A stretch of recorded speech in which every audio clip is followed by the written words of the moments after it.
Good morning, Brew Daily Show. I'm Neal Fryman. And I'm Toby Howell. Today, we have a special holiday episode for you. The Morning Brew Daily Mailbag episode. It's Monday, October 14th. Let's ride.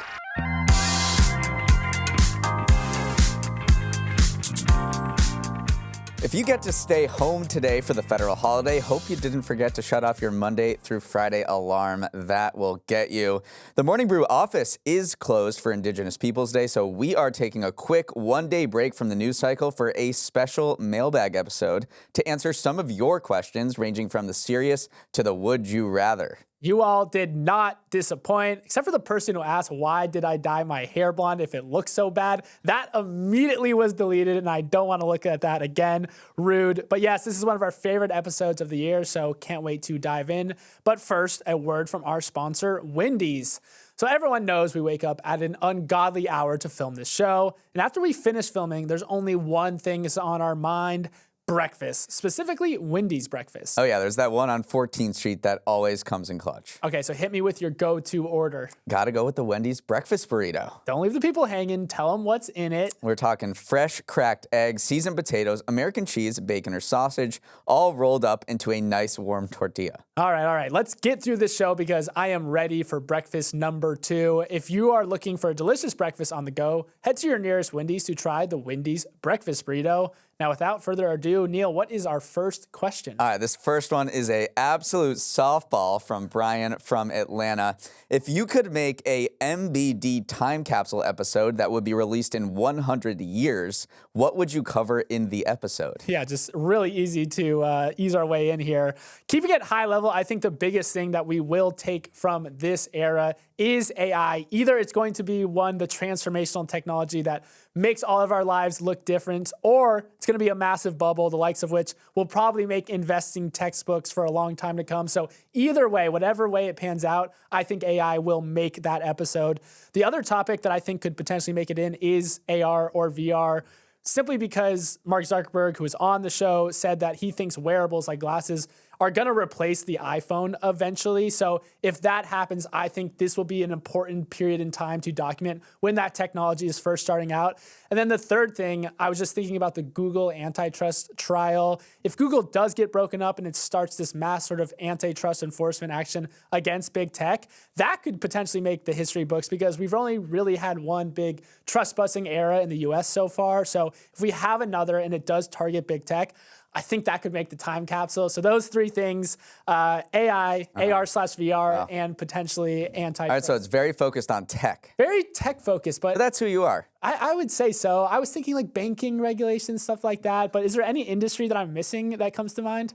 All of them except AI, or all of them except tech. I guess that's true. Maybe airlines, like if Boeing goes down or something like that, that could happen. I did keep it a little tech focused. That's fine. That's what we're in the era of tech. So did you have one thing that you want to slide in there? For some reason, just Joe Flacco came to mind. I think there are so many people now studying longevity and ways to de-ageify ourselves. I know it's a lot of wealthy people, but Joe Flacco is just incredible. He's a quarterback that time stands still for him. So that was the first thing that came to mind. I actually love that answer. Longevity, I do think because Brian Johnson's the big kind of figure who's pushing that forward. But if we do figure out a way to slow down aging, then that could There does seem to be a big swell right now about slowing down aging. All right, I like those answers. Okay, next question.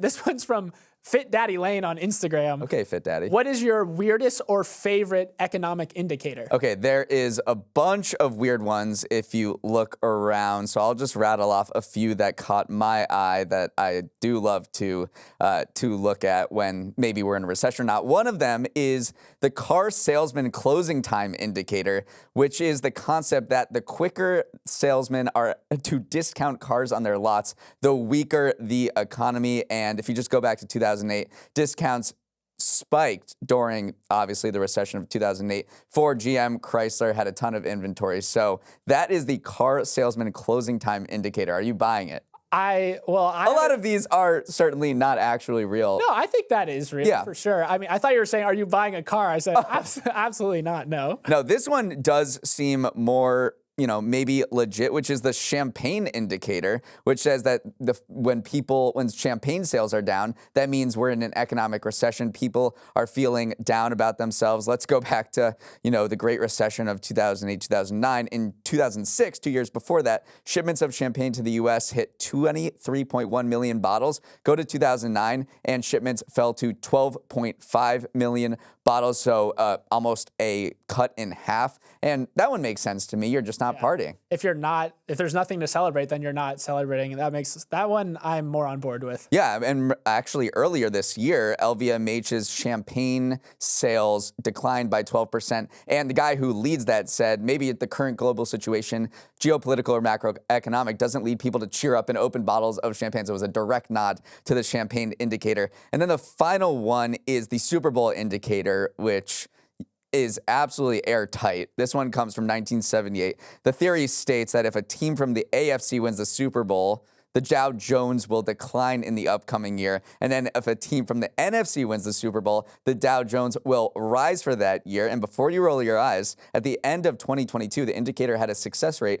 of 73%, 41 out of 56 times. That would be the best batting average in the history of Major League Baseball. So tell me who we should root for to win the Super Bowl. Well, we should root for an NFC team because that means the Dow Jones is going up the next year. And what better NFC team to root for than the Philadelphia Eagles? Go Birds. I was trying to feed you that, so I'm glad that we are rooting for Jalen Hurts, we're rooting for the Eagles. I don't think it's going to happen, though, to be perfectly honest. So we are in for a stock market bust next year. All right, Toby, what are your favorites? Okay, one of my favorites is the men's underwear index. And this was actually proposed by the former chair of the Federal Reserve, Alan Greenspan. He posits that men's underwear sales decline during tough economic times. And the reasoning here is that you probably delay, it is an essential purchase, underwear, but it is a hidden essential purchase. So maybe you end up not going and not splurging on underwear.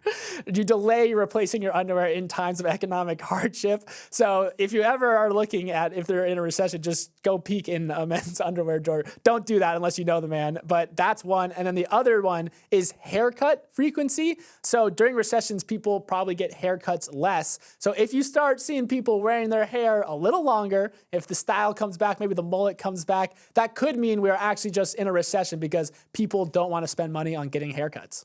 Okay, the next question, Eli on Instagram, what is your favorite episode of MBD? This was a tough one because we're around 430 episodes deep at this point, so there are a lot to think back on. And this is a bit of a weird answer, but it was probably during like the Silicon Valley Bank crisis when that news first broke, because we were pretty early to the story. It started bubbling up on Twitter, so it felt like we were almost breaking news. We don't get to do that a whole lot. That was fun. I remember actually arguing with you at the time because you were like, no, this is just a Twitter thing. It's confined mostly to the tech world. I guess maybe I am too wrapped up in the tech world. But then it spiraled out to be a much bigger story. And that it felt like, one, I got to learn a lot about just like the banking system, banking regulations. And then two, it felt like we were genuinely keeping people up to date on a developing story. We were helping them learn about it along with us. So just from a sheer kind of excitement level, that period of time during the Silicon Valley Bank crisis, that was probably my favorite episode. My favorite episode is the next one. There you go. That's the mentality that we got to have on this podcast. All right, Raphael asks, Toby, what is your favorite part of doing MBD? This one actually has changed over time. In the beginning, it was just fun because there's bright lights. This is a fun studio. But then after talking to some of you guys, seeing your reader emails, my favorite part of doing it is really the fact that we are delivering news in a way that doesn't make people feel as bad about the world sometimes, because you can turn on the news maybe and it can get a little depressing. Like you see a lot of these stories from more traditional media outlets and it just leaves you feeling a little bit down. But we try to bring more joy, a more upbeat attitude, a more positivity, just more interest to the stories we're covering. And that's been a really big positive for me about starting Morning Brew Daily, is that it feels like it's helping you guys live your lives better. So that's been an unexpected benefit. I don't know if that fully answered your question, Raphael, but that's my favorite part about doing Morning Brew Daily, is seeing you guys kind of consume it. How long do you, on average, spend preparing for content on the podcast? Daniel from Instagram wants you to take us through the process, Neal, from A to Z. Okay, I don't know if I'm going to go A to Z. I may go through like J to R. How long do we spend? I spend too long. Not too long, but I do think preparing is by far the most important thing, because you can't talk about anything articulately unless you kind of know it backwards and forwards. So I would say I spend, 4 to 6 hours researching all of these different stories that we talk about, and then preparing our little written intros takes a little bit longer because we try to make them kind of funny as well. And trying to be funny, I don't know if we're successful or not. You can be the judge of that. Does take a little bit longer. So yeah, over the course of the afternoon, noon to 5, 1 to 6, all of that time is spent researching and it's like cramming for a test each day. And then we come in about an hour beforehand, before we tape at 6 a.m. Eastern to kind of cram even some more. Yeah, I think the day is spread into two categories. One is kind of the news gathering portion of the day, which is the morning where we're just seeing what's happening. Sometimes there's a lot going on. Sometimes there's a little going on. So it's just hunting and gathering which stories you want to choose. And then in the afternoon, Neal and I go into our little holes. And you mentioned it's like studying for a test. It really does feel like, all right, I have an oral presentation in the morning. I got to cram all this information, get it into a spot that I can talk eloquently about it. And that process, if it's stories that we have covered before, it goes a little quicker. But if it's a brand new story, then you really do have to learn it from the beginning. So yeah, it's a long process, but it's a fun process. You feel like you're learning something new every day. Definitely. This one is from Kimberly. Toby, do you ever get nervous before a show? I am only going to speak. I see you sweating all the time before we get into the studio. I mean, that's just because it's hot in here.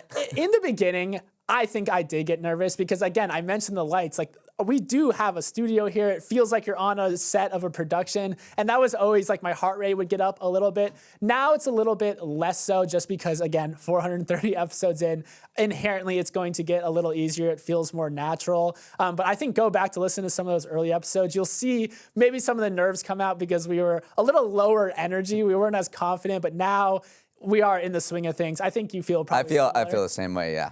Okay, this one is from Hermano360 on Instagram. I'm getting all the Instagram questions. When did you realize that you were going to have a successful podcast? Well, I would say things were pretty slow in the first few months of things. That's primarily because we were dropping the episodes at 10 a.m. 10 a.m. And that's not really a morning podcast. For a morning podcast, you want to be in people's feeds on their car radios when they're commuting, which is earlier than 10 a.m. If you're commuting at 10 a.m., then good for you. That's amazing. Well, this is also 10 a.m. Eastern. So inevitably, we knew we had to make the switch to earlier, which means we had to wake up earlier, but it's all good because that's really when the podcast took off, is when we started putting it out between 7 and 7:30 a.m., catching people while they were actually going about their morning routines, waking up before work. And then the podcast really took off in terms of growth. So it's a good business lesson too, just finding your product market fit, because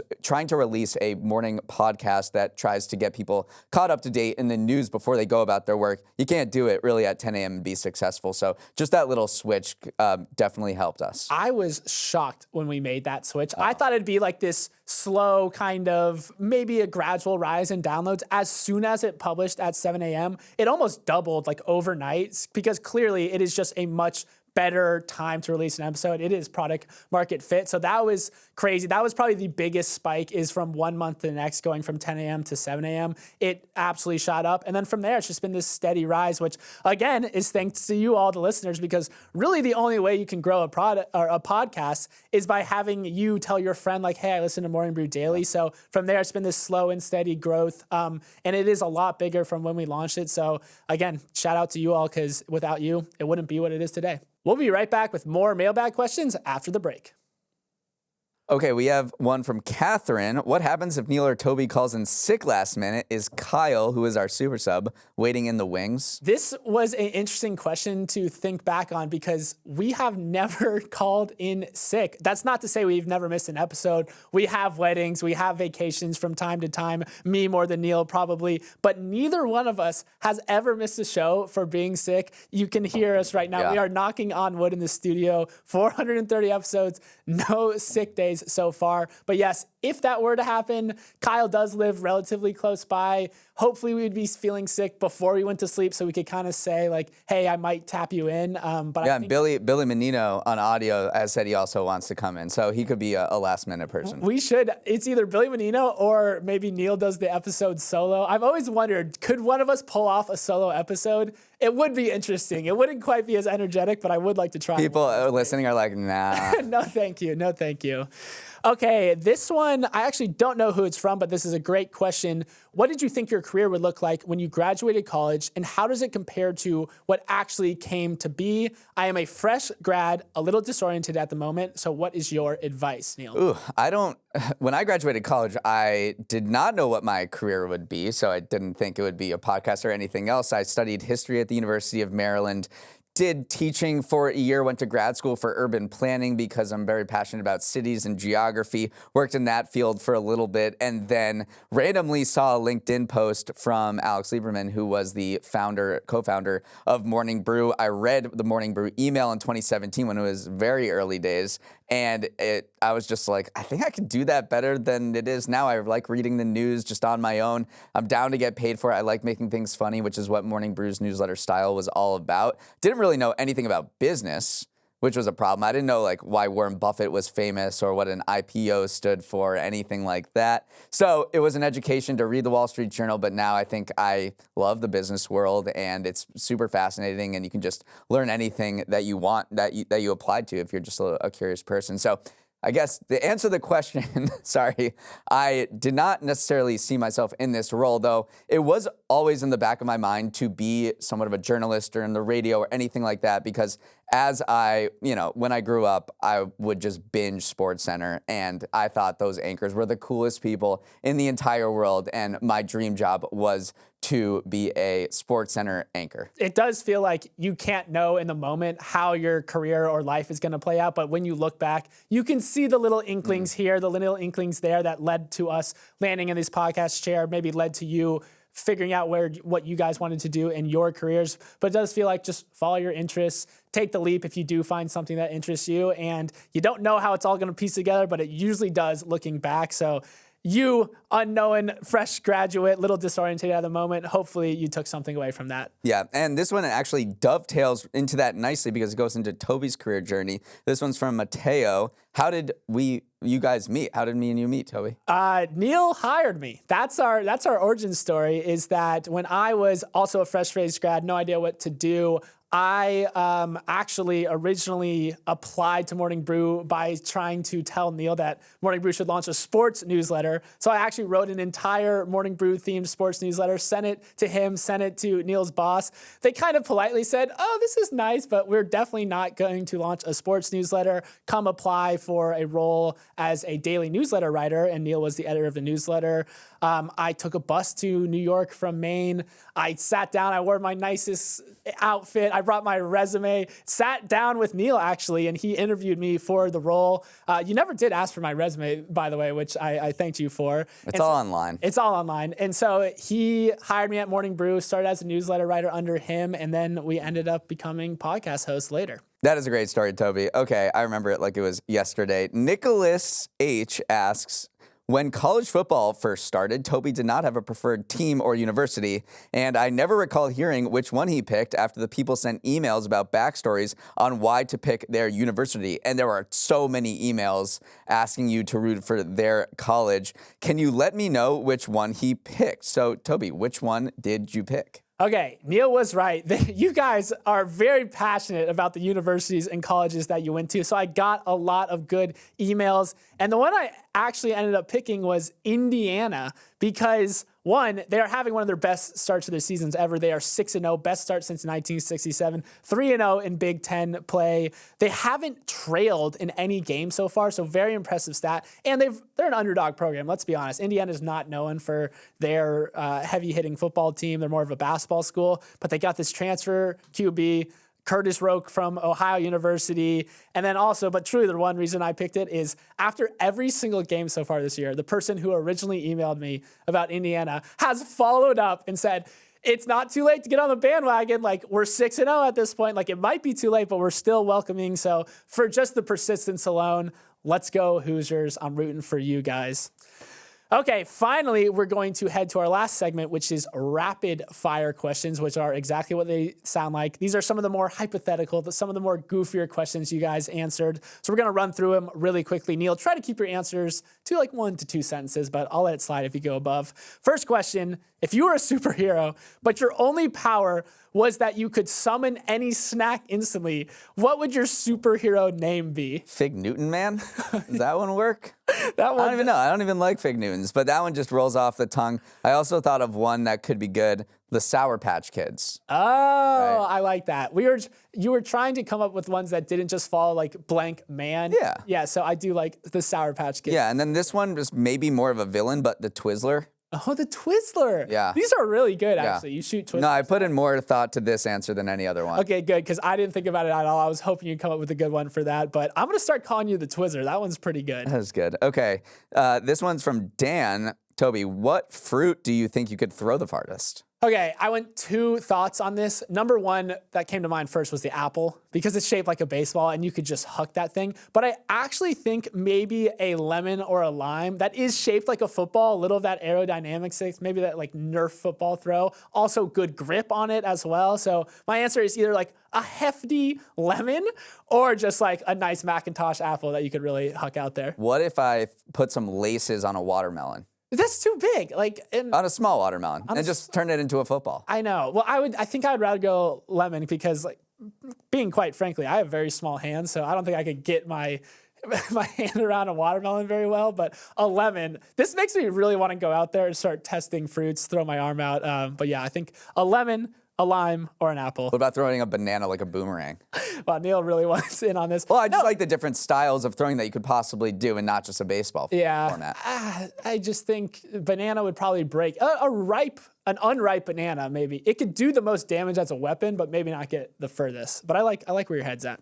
Okay, this one's from Michaela. If you were a font, which font would you be? Webdings, because I'm hard to read. Oh, wow. I thought you were just going to say like Helvetica because you're pretty basic, but Oh, Jesus.